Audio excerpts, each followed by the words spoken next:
अष्टमी बहुत सुंदर दिवस है। बहुत बहुत बधाइयां महाराज। सोमवार की अष्टमी का मतलब आपको इंदौर की कथा में बताया था, जिस दिन शंकर और पार्वती के मिलन का दिवस हो।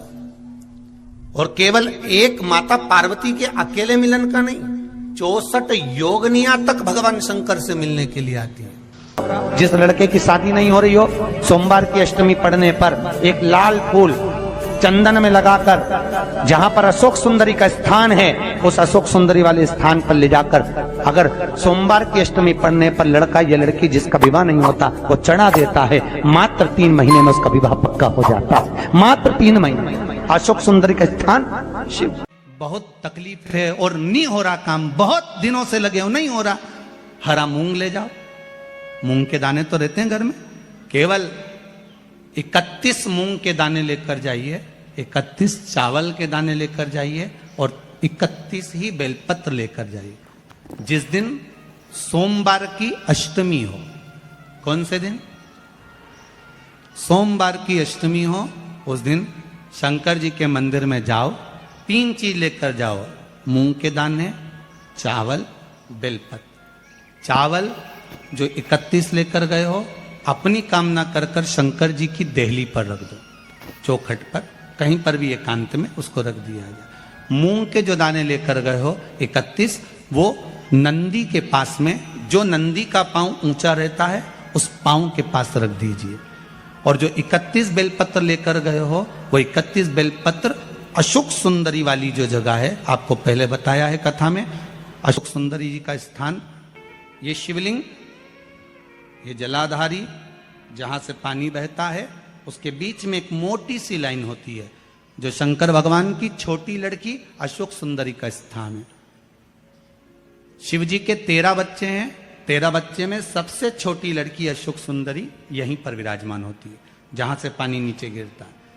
प्रत्येक शिवलिंग के सामने एक मोटी सी लाइन होगी, उस मोटी सी जो लाइन है अशोक सुंदरी, वहां पर जो 31 बेलपत्र लेकर गए हो, अपनी कामना कर कर पीला चंदन, लाल चंदन लगाकर उस पर समर्पित करते जाओ। उसकी डंडी जहां से पानी बहता है उस ओर होना चाहिए। आप निवेदन कर कर देखो, एक सोमवार की अष्टमी पर कर कर देखना, दूसरी सोमवार की अष्टमी आएगी, अपने आप आपका काम हो गया होगा। बाबा से निवेदन तो करो, क्यों भटक रहे? एक मात्र शिव मंदिर में झाड़ू लगा रही हैं अहिल्याबाई, साधारण सा भाव है, केवल एक झाड़ू। कई लोग कहते हैं महाराज जी, आप कहते हो मंदिर में जाकर झाड़ू लगाओ, पोछा लगाओ, तो जो हमने मंदिर में रख रखा है स्वीपर आदि कादिक, जो भी सेवा करने वाला है, काम करने वाला है, वर्कर है, वो कर रहा है, तो हम क्यों करें? अरे भाई, एक बात याद रखना, आप सबसे पूछना चाहूंगा, आप लोग कहते हो कि मंदिर की सफाई जो वर्कर रखा है उसे करना चाहिए, मंदिर की सफाई जो पुजारी रखा है उसको करना चाहिए। मैं आपसे पूछना चाहता हूं कि आपके घर में जो तिजोरी है, दिवाली पे उसकी सफाई कौन करता है? नौकर करता है? अरे बोलते तो जाओ। नौकर करेगा? नहीं। वर्कर करेगा? नहीं। स्वीपर करेगा? नहीं। तिजोरी की सफाई कोई दूसरा नहीं करता, तिजोरी की सफाई हमें करना होती है। उसी तरह मंदिर की सफाई ना पुजारी करे, ना कोई वर्कर करे, जो दर्शन करने जाए वो करे, क्योंकि ये तिजोरी है हमारी, ये तिजोरी है हमारी, यहां से हमें मिलता है, ये मेरा देव अधिदेव महादेव देता है। और धतूरे का फूल,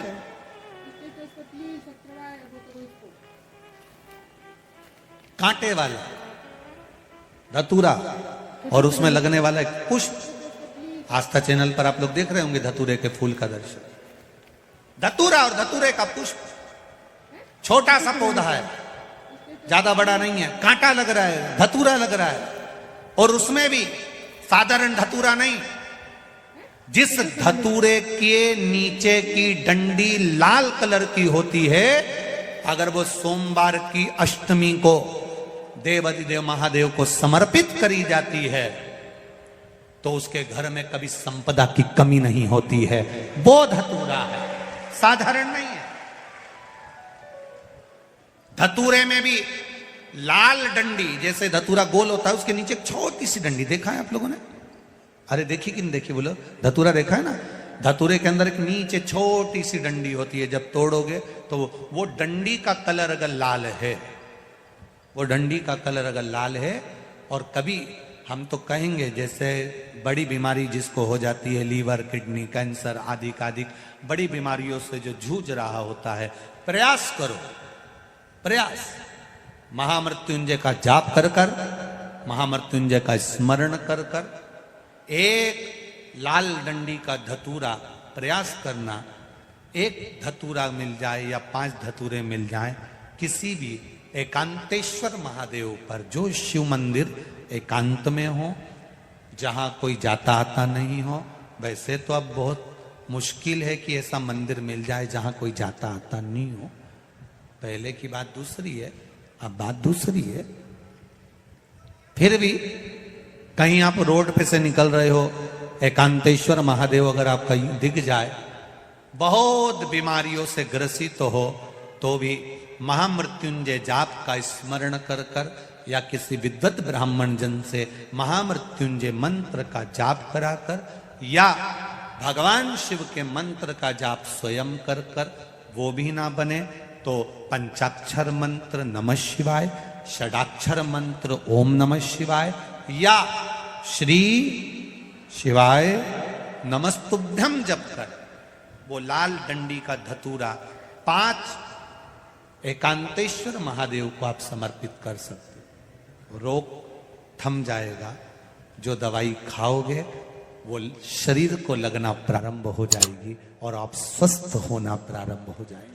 अगर बड़ा रोग है, देवी शंकर के मंदिर में जाओ, शिव जी का पूजन कर कर जब वापिस आओ, तो शंकर भगवान के मंदिर में जो बाहर नंदी बैठता है, उसके कानों में ओम नमः शिवाय बोलकर अपने मन की कामना उसके कानों में बोलकर आप आ जाइए, आपकी कामना 3 महीने में पूरी हो जाती है। नंदी के ईश्वर भगवान का स्मरण करिए। अगर 7 बेलपत्र आप शंकर को समर्पित करते हो तो 1 बेलपत्र नंदी भगवान पर भी जबर से अवश्य समर्पित करें। नंदीश्वर भगवान शिव को समर्पण, 1 बेलपत्र नंदीकेश्वर की ओर चढ़े। और बहुत ध्यान दीजिए महाराज, अगर कोई काम अटक रहा है, नहीं हो रहा, बहुत प्रयास करा, तो भगवान शंकर के मंदिर में 5 बेलपत्र चढ़ाइए। और शंकर भगवान की जो छोटी लड़की है अशोक सुंदरी, आपको बताया था ना अशोक सुंदरी का स्थान, भगवान शंकर की 6 लड़कियां हैं, उसमें से सबसे छोटी लड़की अशोक सुंदरी की जगह पर 1 बेलपत्र चढ़ाइए। फिर 1 बेलपत्र नंदीकेश्वर पर चढ़ाइए। और नंदीकेश्वर पर चढ़ाने के बाद भगवान शंकर के मंदिर के बाहर चौखट पर दिया लगा दीजिए साइड में, और फिर अपने घर पर आ जाइए, आपका कार्य सफल होना प्रारंभ हो जाए। नंदीकेश्वर भगवान नंदीकेश्वर का स्मरण कर लेने पर जीव आनंद सुख की अनुभूति करता है, आनंद सुख को पाता। भगवान नंदीकेश्वर का पूरी दुनिया में केवल एक केदारनाथ ही एक ऐसा है जहां पर ओम कुंड विराजमान है। कौन सा कुंड है वहां पर? ओम कुंड। जो बच्चा हकलाता है, तोतला बोलता है या गूंगा होता है, जिसकी वाणी नहीं होती, वो अगर ओम कुंड पर जाकर ओम बोलने का प्रयास करता है, तो जितनी देर तक उसके मुंह से घुन्न की आवाज निकलती है, उतनी देर तक ओम कुंड में से पानी का बुलबुला निकलता रहता है। और 7 या 8 बार बोलने से व्यक्ति हकलाना छोड़ देता है, तोतला बोलना छोड़ देता है, और उसकी वाणी आ जाती है। वो ओम कुंड केदारनाथ जी में बसता है। कहाँ बसता है? केदार। सोमवार की अष्टमी हो, उस दिन घर में अगर कोई व्यक्ति बीमार पड़ा है, घुटने दुख रहे हो, कमर दुख रही हो, पीठ दुख रही हो, कंधा दुख रहा हो, सिर दुखता रहता हो, आंखों में जलन रहती हो, कोई भी तकलीफ रहती हो, तो सीधी सीधी शिव पुराण कहती है सोमवार के दिन की अष्टमी। कौन से दिन की? सोमवार के दिन अगर अष्टमी पड़ जाए, अष्टमी तिथि, तो 14 दाने चने की दाल के लेकर सोमवार की अष्टमी के दिन उस व्यक्ति पे से 14 बार उतार कर शंकर जी का नाम लेकर शंकर जी के मंदिर में शिव जी पे चढ़ा दो, उस व्यक्ति को शारीरिक कष्ट बंद हो जाएगा। बार बार तकलीफ, कुंदकेश्वर भगवान की कथा कहती है, जो बच्चा बार बार गिरता हो, बीमार पड़ता हो, या कोई व्यक्ति का बार बार एक्सीडेंट होता हो, बार बार तकलीफें आ रही हो, कहीं कोई गाड़ी से धुका गई, कोई गाड़ी गिर गई, कोई गाड़ी से गिर गया, या कोई एक्सीडेंट हो गया, जिस व्यक्ति का बारंबार एक्सीडेंट होता हो, यहाँ तक शास्त्र कहता है अगर किसी का एक्सीडेंट हुआ है और वो वेंटिलेटर पर भी पड़ा हुआ है, तो कुंदकेश्वर भगवान शंकर के लिए 7 सफेद फूल एक पानी के लोटे में भरकर उसमें थोड़ा सा दूध डालकर सफेद फूल को रखकर कुंदकेश्वर का नाम लेकर जिस व्यक्ति का एक्सीडेंट हुआ है या जो व्यक्ति बार बार एक्सीडेंट होता है उसका स्पर्श कराकर शंकर के मंदिर में शिव जी को सोमवार की अष्टमी पड़ने के दिन समर्पित कर देता है, उसका कभी एक्सीडेंट नहीं होता, उसके शरीर पर कभी रक्तभाव नहीं। कुंदकेश्वर सोमवार की अष्टमी के दिन भगवान शंकर को बेलपत्र समर्पित जरूर करना चाहिए, वो भी शाम के समय। आप लोग तो जानते होंगे कि सोमवार की जो अष्टमी होती है शंकर और पार्वती के मिलन का दिन होता है। साल भर में लगभग 4 या 5 सोमवार की अष्टमी पड़ती है, इससे ज्यादा नहीं। किसी कारणवश कोई कार्य ऐसा हो गया हो कि आप बहुत मेहनत कर रहे हो, सफलता नहीं मिल रही हो, लक्ष्मी प्रवेश नहीं कर रही हो, तो महाराज बेल का जो फल होता है उस फल के अंदर का जो गुर्दा होता है, बेल के फल का अंदर का जो भाग होता है गुर्दा, उसको लेकर घर पर आओ और सुखा लो। सुखाने के बाद उसको जलाओ, जलाकर उसकी भस्म तैयार, उस भस्म को अच्छा बढ़िया पीस लो, पीस कर कपड़े से छान लो महाराज। उसको छान कर जब आप शंकर भगवान का पूजन करने के लिए शिव मंदिर में जाएं महाराज, किसी भी 5 प्रदोष या 5 सोमवार या सोमवार की अष्टमी पड़ जाए उस दिन थोड़ी सी भस्म लेकर जब जाएं घर से, उसमें से थोड़ी सी भस्म बेलपत्री के पेड़ के नीचे श्री कुंदकेश्वर महादेव का नाम लेकर चढ़ा दो। क्या नाम लेना है? कुंदकेश्वर। उसी में से थोड़ी सी भस्म जो बेलपत्री के वृक्ष के नीचे आपने चढ़ाई या बेलपत्री के वृक्ष की जड़ में चढ़ाई, उसको लेकर आओ और वही वृक्ष माता पार्वती का नाम लेकर भगवान शंकर के ऊपर चढ़ा दो और अपनी मनोकामना कर 1 लोटा पानी शिव पर समर्पित कर दो। चुटकी भर, बस ज्यादा नहीं, मात्र चुटकी। 5 प्रदोष भी पूरे नहीं होंगे और बाबा चाहेगा कि आपका जो लक्ष्मी रुकी हुई है या व्यापार नहीं चल रहा या कार्य नहीं हो रहा, तो बाबा उसको 1 प्रदोष 2 प्रदोष करोगे, 3रे प्रदोष में तो बाबा धक्का लगा ही देगा। शंकर भगवान को भस्म अति प्रिय। बेलपत्री किसका प्रतीक है?